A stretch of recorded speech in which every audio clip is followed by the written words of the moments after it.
We've done Minuet 1 and Minuet 2. I don't even know anymore. Great, I'm just going to get on.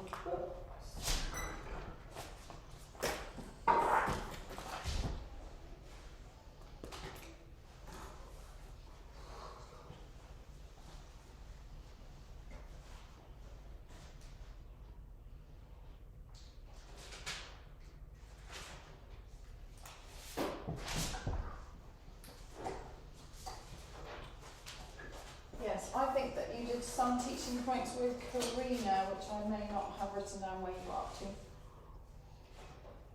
So Minuet 3? Minuet 3, yeah, that's what we're up to. Marvellous.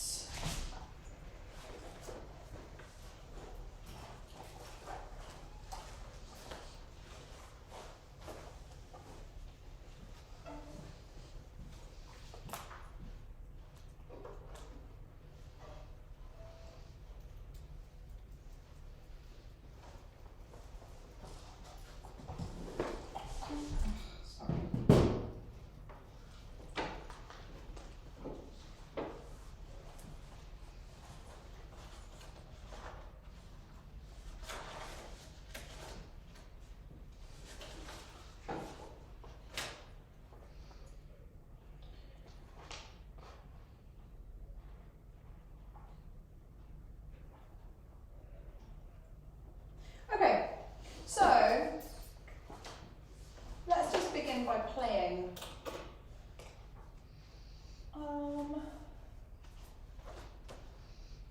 Let's play all the minuets. I'm going to play the piano, so someone can lead each one.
Because I know Caroline, you came late.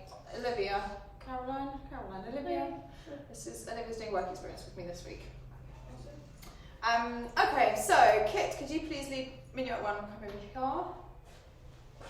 here? Sure you want me to do that? Yes, I'm sure. Right, do I have to do anything? Hmm? Do I have to do anything? Do I have to do anything?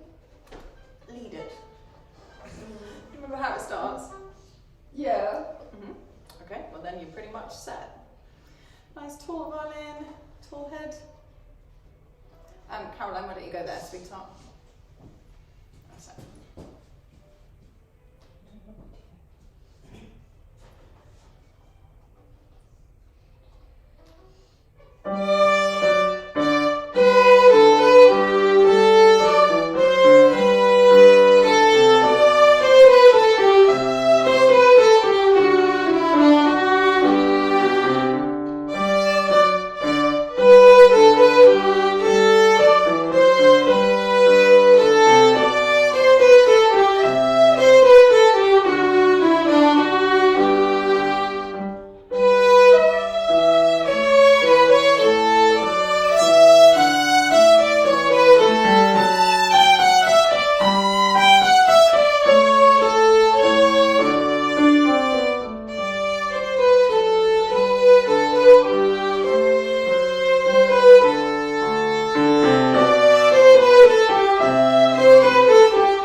need to do is make your bow smaller for this part, because it's the first piano. No. And then here. That's a forte again. Go. Good, well done. Okay, Caroline, could you read lead number 2, please? Is that this one? Yeah, Wait. this is one of your exam pieces. That's okay. That'll be fine. Okay. So just turn more towards them and less, oh, a little, yeah, straight onto the windows. Okay.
So, next job.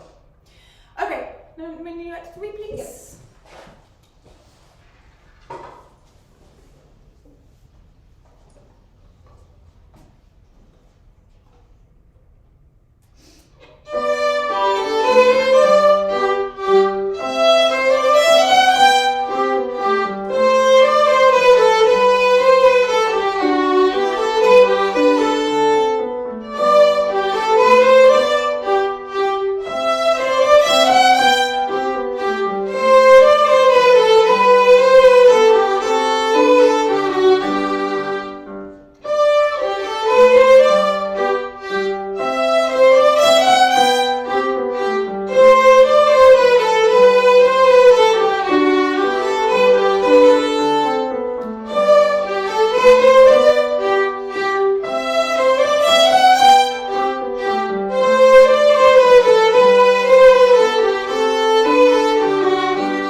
Right, so tell me about the minuets.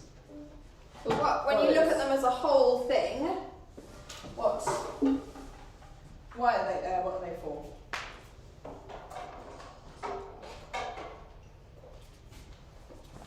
So that's the section of the classical repertoire.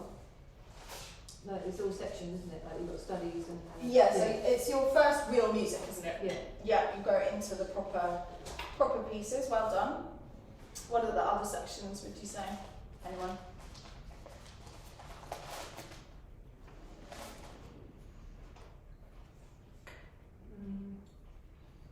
What happens at the beginning of the book? What are those pieces? It's a different folk songs. Good, folk songs. So we start with, obviously Twinkles are like a whole world of their own.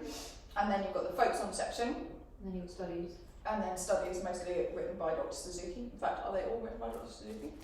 I think they are. Yeah. Allegro, Declamation, Allegretto, Andantino and Etude. And then finally we get some real pieces. Who wrote Minuet 3? Bach. No. Petzold. It says Bach here. I know, it's wrong. I know. What? It was only quite recently discovered. But so Bach put together a little anthology of pieces for his daughter, one of his many daughters, Anna Magdalena. I think that's her name. Anyway, and this piece, Minuet 3, was in that book, in that volume, and so it was always assumed that it was by Bach, but actually it was by someone called Petzold. So it's actually by Petzold. Good, and technically, so left-hand development, what do we develop through these three minuets? Bex? We're sort of using high C's and low E's. Good. Keep going, please. Okay. Just left hand. Oh, we've got 4 fingers. Lots more fours than we've had before. Loads of 4s. Good. There's sort of tricky string crossings and things. We've got trips. So how does that affect? You're completely right, but how would you put that into context for the left hand development? What does the string crossing mean? It has to happen in the left hand. You've got to sort of hold down the fingers and keep the hand shape. Exactly. Also So got the thing. 3s as well. Exactly. Well done. Very good. So far we've pretty much had all the different finger patterns apart from the high 3 on one string, quite often, and little bits and pieces of different strings. And suddenly, particularly in Minuet 2, we've got it over 3 strings, so you've got that same finger pattern, but using 3 different strings and yeah. So you're kind of extending their ability to play in tune, hopefully, sideways across the 3 strings and not just up and down the same string. Good. Excellent. What about the bow hands, Kit? As with string crossing, a lot making sure that the elbows. Excellent. Good, yeah, it's a lot more complicated string crossing than we've had before. Something else? That's okay, move on. The hook bow. The Good. hook bows. Yeah, excellent. Lots of what we might call minuet bowing. Yeah, they're down, up, up. And one more thing about the bow, Kit? Was. So that's exactly right. Yeah, precisely. Well done. Good. And what about musical understanding, Caroline? What happens through these Dynamics. pieces? Good. Memory. Good. What do you use to understand and translate to the title settings that you use? Is that just overall teaching? Yeah. So it's a mountain piece, right? Minuet 2 is, yeah. Yeah. You're talking about 3, aren't you? We're talking about all of them Oh. as a chunk.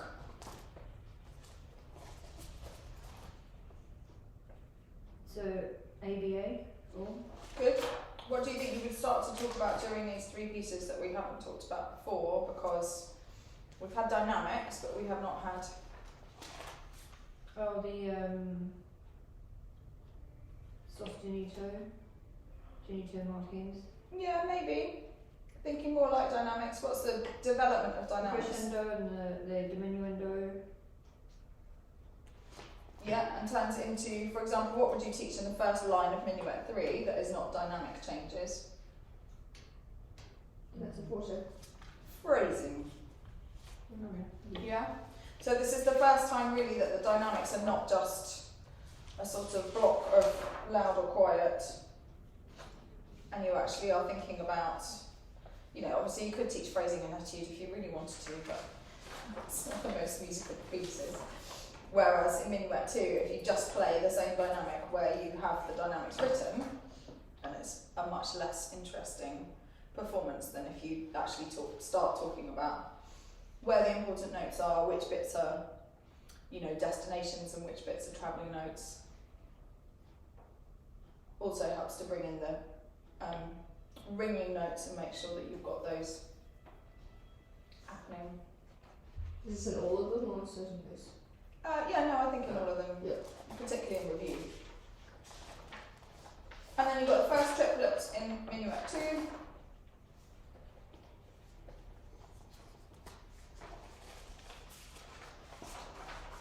First grace notes in Minuet 3, but I think that's not really a massive deal. Good. Okay, the Happy Farmer. Let's play.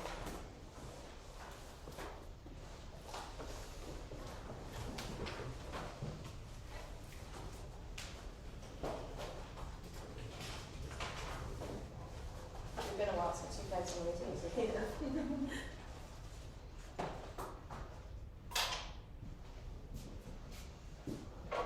Okay, so the main thing in the Happy Farmer is about bow division, bow distribution, and you want to make sure. Liv, do you want to go there so I can see that one? Thank you. That you're doing small bow to start, slow bow, and then a faster bow. So it's roughly half and half, even though it's 3/4 in length of note.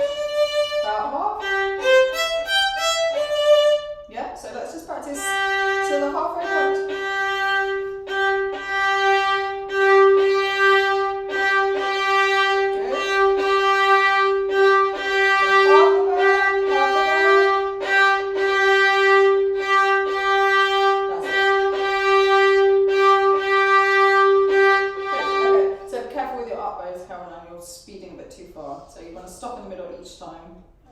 Slow, fast, Would slow. it be the same kind of bowing as another we've kind of the other one?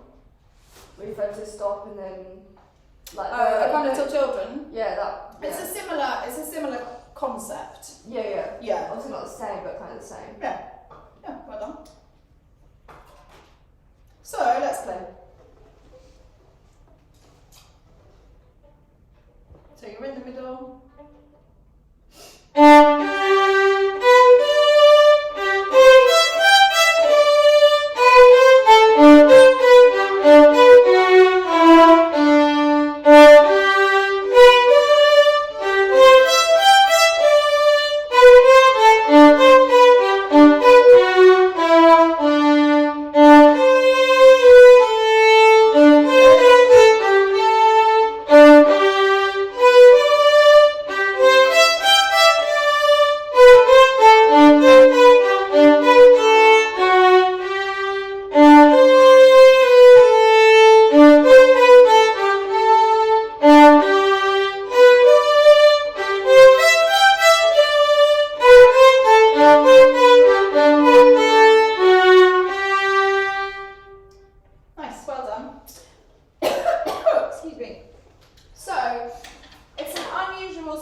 How would you describe the structure?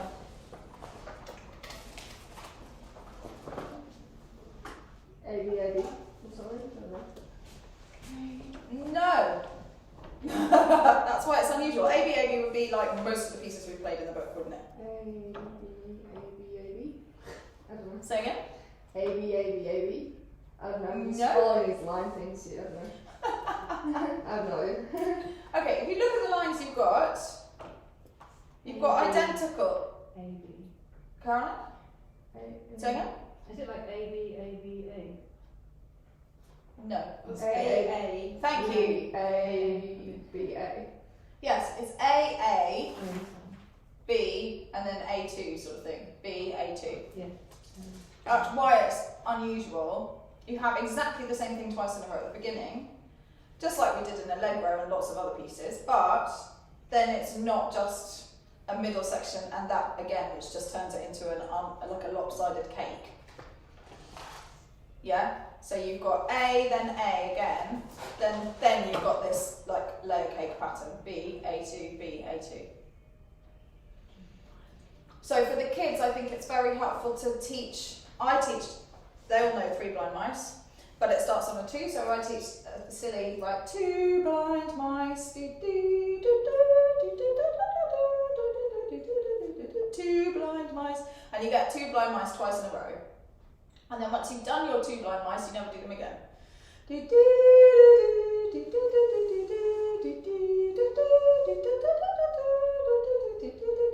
Pizza, please. Yeah, and then pizza, please, to finish. So if your kids like pizza, this works. If they don't, you can find something else that will make them want to remember it.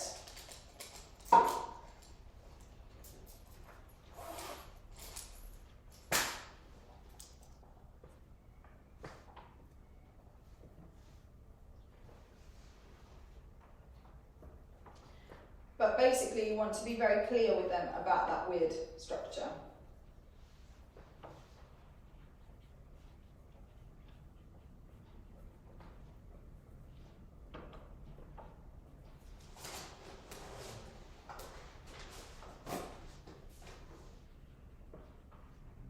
The bow distribution, like I said, is the thing that is the kind of main teaching point. What other teaching points can you see?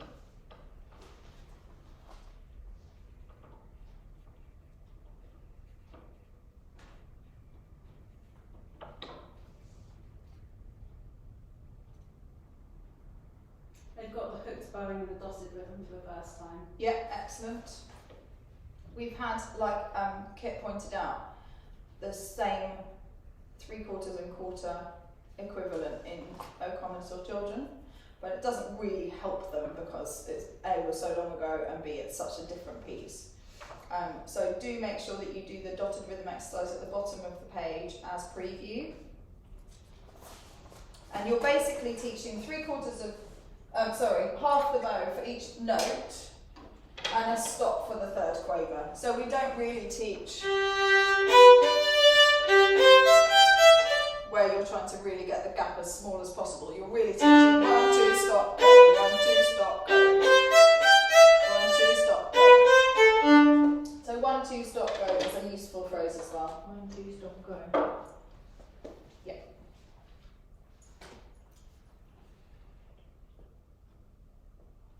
And slow, fast, slow, fast. Yeah, but although if you are stopping if you're inserting a quaver rest rather than playing full 3/4 of the bow, then that means you don't have to slow as much because it's literally quarter, quarter, stop, and then it's a bit faster. Okay. But it's not like, it's not 3 times as slow. Okay. But yeah, slow, fast. Good.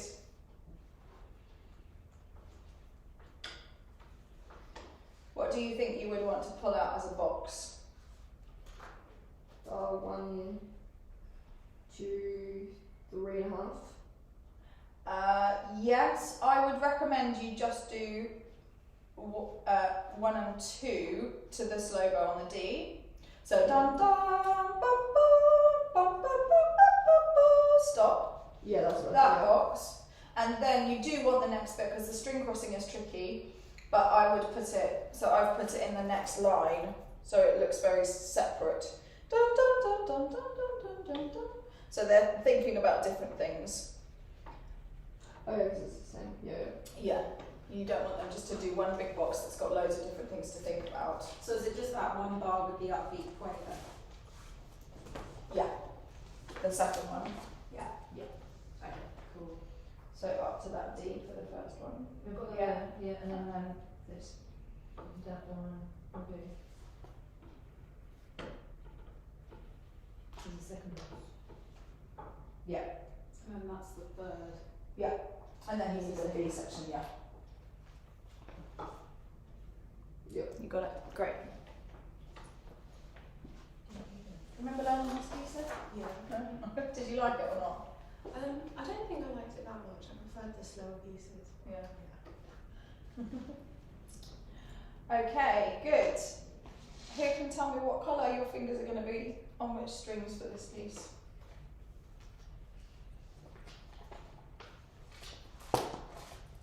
Is that really a big thing in Suzuki? They colour things. No, it's not, but I'm trying to make it so. It's so helpful.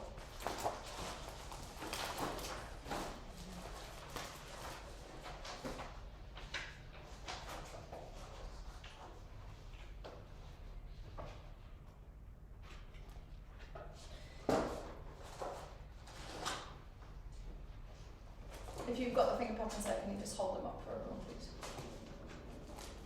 Thank you, Gold Star, for your organisation.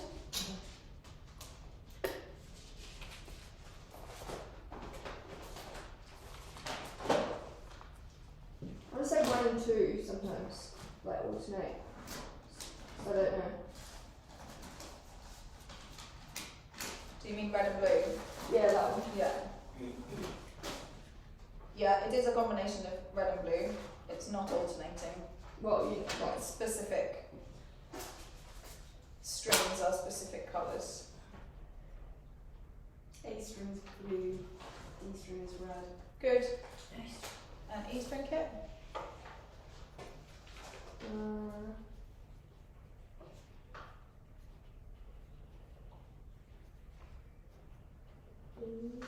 Well done. Why do you know that it's not anything else when you only have one note on the E string? Good, but that could be lots of them, couldn't it? Depending on where the ratio, where the others are. Yeah, but if it's between red and blue, you kind of know it's. Good. If And they're- it's also about Caroline, what also dictates where those fingers would go, regardless of whether we actually use them or not. How can we say even if we had a 3 on E, how could we say categorically that it's blue, not red, on E? Well, it depends where the second is, right? Yeah, but Those if G the- naturals. Sorry? Those G naturals, so it's going to be low. Yes, but if we only had a 3, so they're in the same place on both strings, if we only had E3 in this piece, how would we know that it was still going to be a blue finger pattern on E string? If it was a C natural on the second finger, because then that's a blue pattern, right? On the E string? Or G natural. Yeah, how do you, Something like but, that. but what are we talking about right now? You're all correct, but what is telling us that in the piece, musically, on the page? Yes, the key. Well done! The key! So even when you don't have all the fingers on that string to tell you, you can still work out what finger pattern you would use if you had from the key. Yeah. Yeah? Bex, you're looking sceptical. No, it's fine. I'm just like, What's she talking about? And I do think it's a very good idea as your children get to the end of book 1 to get them to play the scale of the piece before they start playing the piece. Yeah. And in your group lessons to do that too.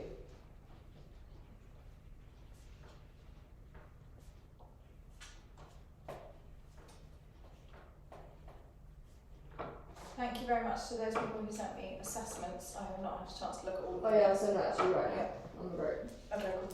Yeah, did you get mine? You sent it to me. Yeah. Thank you. You sent it to me. Yeah, I haven't had a chance to look at them all Yeah. yet.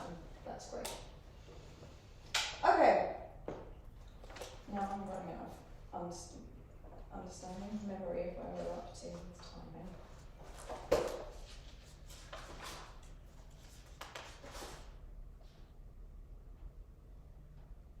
Until 12:30. Okay, 6 minutes. 6 minutes is not enough to do Gossip Cavot, but it is enough to do the 8 famous notes. can we do Minuet 3? We didn't really. Oh, you haven't done We Minuet haven't 3? done Oh, Minuet okay, 3. sorry. When you said you were up to Minuet 3, I thought that's where you were finished. Okay, yes, let's do Minuet 3. We can do Minuet 3 in 6 minutes, no worries. Good, so what you're going to do during this piece, which is not this piece, is start the Happy Farmer preview. Right. Of the twinkle, which is the bowing exercise at the bottom of page 42.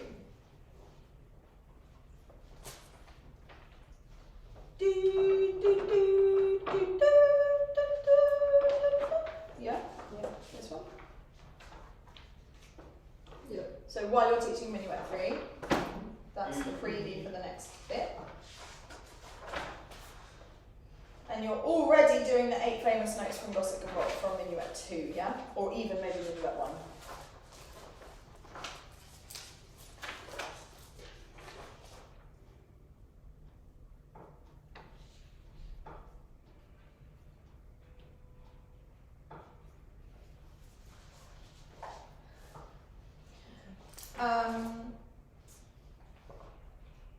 So it's important to tell the children that this piece comes back in book 3, so it's very special. And it will always be in Play Togethers and Things because it's such a great way to incorporate book 1 and book 3 and above students.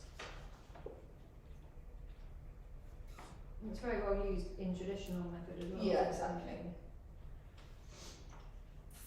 And recorder, I remember.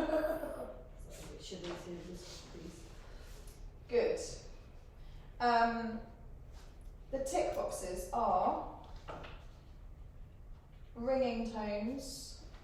Even if you've got a good student with intonation, I suggest you put that in for this piece because there are so many of them and it's just really worth making sure they know which ones are going to ring more. Smooth slurs.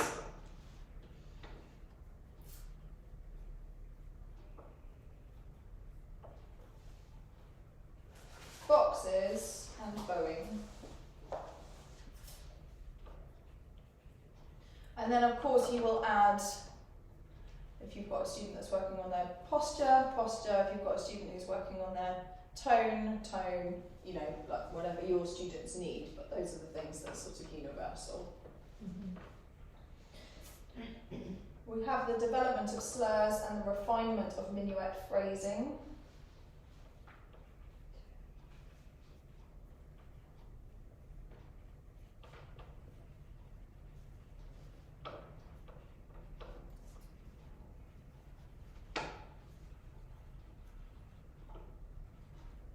Caroline, would you like a piece of paper? Would you like a piece of paper so you can write it separately? Oh, I've got this as well. But yeah, I think that's fine. I'm just going to do it. Excellent. Yeah. Thank you. It's a more complicated structure, isn't it, than we've had before? Well, maybe it's not more complicated than we have had before, but it's as complicated as we've had before. All the minuets have that really in common. I highly recommend that you look at the bottom of the page and do that as a box with putting the 1 down before the 4. It will help the hand shape be good and the 4 intonation right at the bottom of the page. Where? Right at the bottom of the page. Oh, right. So, and the wonderful Amy Cluggish teaches it as a ta-da, which I think is really good. So, ta-da! Because if you just get your children to try and find the top B, probably it won't be in tune. Whereas if you put the 1 down first, you have a much more chance of being in tune. Because you're building the hand frame all the way through the book, and so that helps. I've never had to teach da-dum, da-dum, da-da, the line above. I don't know why it's in there as like a specific thing to practice. It's not difficult. I don't understand why they put that there, but if you do have a student who finds it difficult, do teach them that too.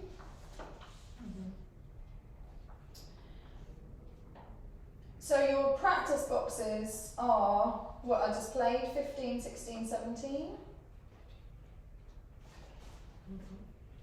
15, 16, 17. Yep.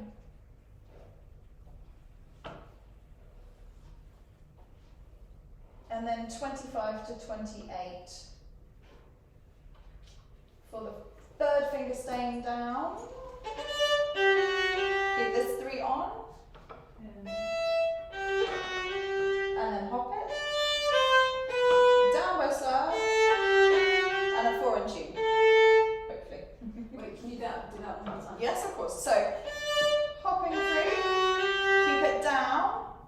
So you play the 4 while the 3's on. Then you hop it again. You've got a down bow slow, which is unusual so far for them. And then a 4 in tune. So that whole line is a box. Normally I'll put it as a 5 box, it's not massively difficult. And if they don't remember that this goes,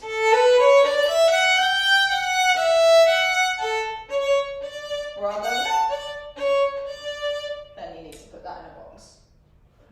What will likely be the problem if they're not remembering that? Listening to the recordings. Good, not listening to the recording enough, and it may be that they are listening to the recording a lot, but they're not listening in the right way.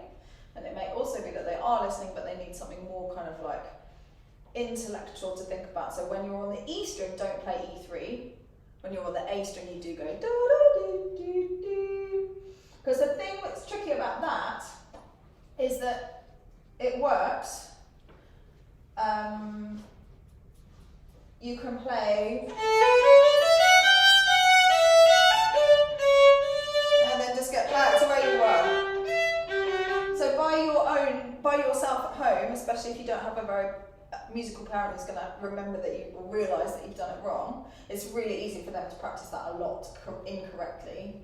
And then even in group, like, you know, you can basically, it fits musically, doesn't it? So it's not a self-fixing problem. Like some of them, if you do the wrong ending, then you're in the wrong piece. And that's a self-fixing problem because in group, you play along and then you're like, oh, I'm doing something wrong because it's really clear. Whereas with that, that's just like, it's just a little bit of harmony and then you're back and you can kind of just not notice really. So sometimes I think they need something more like a rule, like, you know, you play do do do do on A and do do do do when you've gone up to the E. Okay?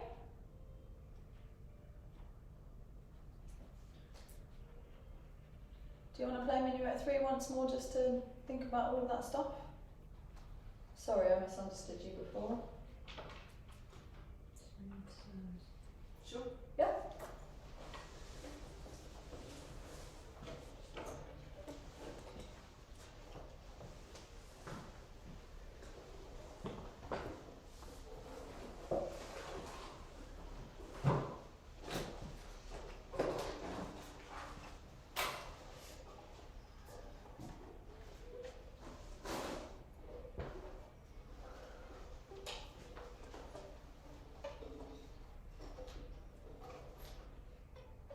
Okay, so soft knees, blessed bow holds, make sure your 4 fingers are curled and not too far towards the end of the, not on the nut. Screw, sorry, one bit. A nice tall head.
There is one other thing I was going to say about that. For those kids that don't pick it up just from the recording, it's helpful to teach them the first time goes down and the second time goes up. So